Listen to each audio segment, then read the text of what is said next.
CM योगी ने कसा अखिलेश यादव पर तंज, कहा बाबूजी के दिवंगत होने पर एक शब्द नहीं बोला, पर माफिया की मौत पर फतिया पड़ने गए हैं। चलिए जानते हैं खबर विस्तार से। तब तक आप हमारे चैनल टीसी न्यूज चैनल को लाइक एंड सब्सक्राइब करना ना भूलें। मुख्यमंत्री योगी आदित्यनाथ बुधवार को स्वर्गीय कल्याण सिंह की तृतीय पुण्यतिथि पर आयोजित हिंदू गौरव दिवस के दूसरे संस्करण के कार्यक्रम में सम्मिलित हुए। इस दौरान मुख्यमंत्री ने प्रदेश की जनता की ओर से बाबूजी को श्रद्धांजलि अर्पित की है, तो वहीं कार्यक्रम में सीएम योगी ने कल्याण सिंह के संघर्षों और चुनौतियों की यात्रा को शिखर से शून्य की यात्रा करार दिया। उन्होंने कहा कि कोई व्यक्ति कल्याण सिंह अचानक नहीं बन जाता है। जी हां, कल्याण सिंह बनने के लिए संघर्ष, चुनौती, त्याग और बलिदान का मार्ग चुनना पड़ता है। चुनौती के संघर्ष जब सामने होता है तो त्याग और बलिदान का जज्बा पैदा होता है। तब कोई भी ताकत आपको झुका नहीं सकती है, आपका बाल भी बांका नहीं कर सकती है। एक अपार जन आस्था और विश्वास आपके साथ खड़ा होता है। इस अपार जन विश्वास के प्रतीक कल्याण सिंह जी बने। उन्होंने उस समय की ताकतों का मुकाबला किया, विपरीत परिस्थितियों में काम किया, लेकिन श्री राम जन्मभूमि आंदोलन के मार्ग से कतई नहीं हटे।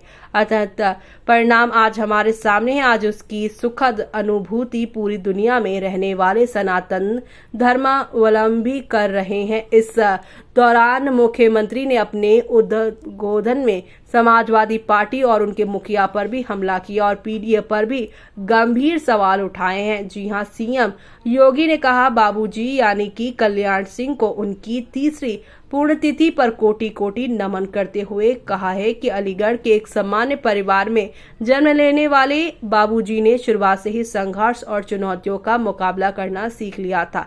पहले किसान और फिर शिक्षक, आरएसएस के स्वयंसेवी, भाजपा कार्यकर्ता के रूप में अपनी यात्रा प्रारंभ करने वाले बाबूजी की यात्रा शून्य से शिखर तक की यात्रा है। वो विधायक भी थे, सांसद भी थे। वो प्रदेश सरकार में कांग्रेस की दमनकारी नीतियों के खिलाफ और आपातकाल के खिलाफ आंदोलन के दौरान जेल में भी बंद हुए थे। आपातकाल के बाद बनी सरकार में वो स्वास्थ्य मंत्री भी थे। राम जन्मभूमि आंदोलन के बाद उमड़ी हुई आस्था में पहली बार भारतीय जनता पार्टी जब प्रचंड बहुमत के साथ सरकार बनाती है तो वो मुख्यमंत्री भी बने। 1947 नहीं बल्कि 1997 में वो दूसरी बार मुख्यमंत्री बने और फिर हिमाचल और राजस्थान के राज्यपाल के रूप में संवैधानिक पद के दायित्व का कुशलतापूर्वक निर्वहन करते हुए उन्होंने अपनी अंतिम यात्रा पूरी की। जन्म यहाँ पर जो है उनका बड़ा ही निराला है। राम जन्मभूमि आंदोलन में उनकी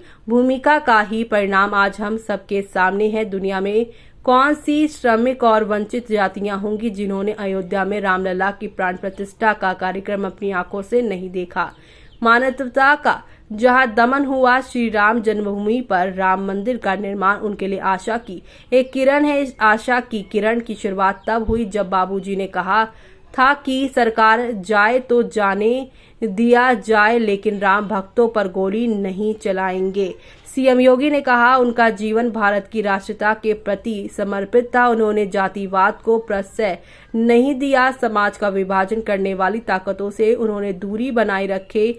उन्होंने मूल्यों पर जीवन जिया, राजनीति को आदर्शों का माध्यम बनाया। राजनीति उनके लिए सत्ता और भोग का माध्यम नहीं बनी। राजनीति उनके लिए सौदेबाजी का जरिया नहीं बना। राजनीति उनके लिए अपने स्वार्थों की पूर्ति का माध्यम कभी नहीं बन पाई। वह मुख्यमंत्री, मंत्री, विधायक, सांसद, राज्यपाल किसी भी रूप में रहे हो, लेकिन मूल्य और आदर्शों के साथ कोई समझौता नहीं किया। आरएसएस की पाठशाला में जो दीक्षा उन्होंने सीखी थी उनका आजीवन पालन करते रहे, इसलिए वो कल्याण सिंह बन पाए। इसलिए कोटि कोटि कार्यकर्ताओं से विश्वास के प्रतीक बन पाए। श्री राम जन्मभूमि आंदोलन में कल्याण सिंह के योगदान को याद करते हुए सीएम योगी ने कहा है कि याद करिए 30 अक्टूबर 1990 और 2 नवंबर 1990 में अयोध्या में राम भक्तों पर गोलियां चलाई गई और उस समय की सरकार एक तरफ हिंदू समाज को आपस में बांटने का कार्य कर रही थी तो दूसरी तरफ राम भक्तों पर गोलियां बरसा रही थी।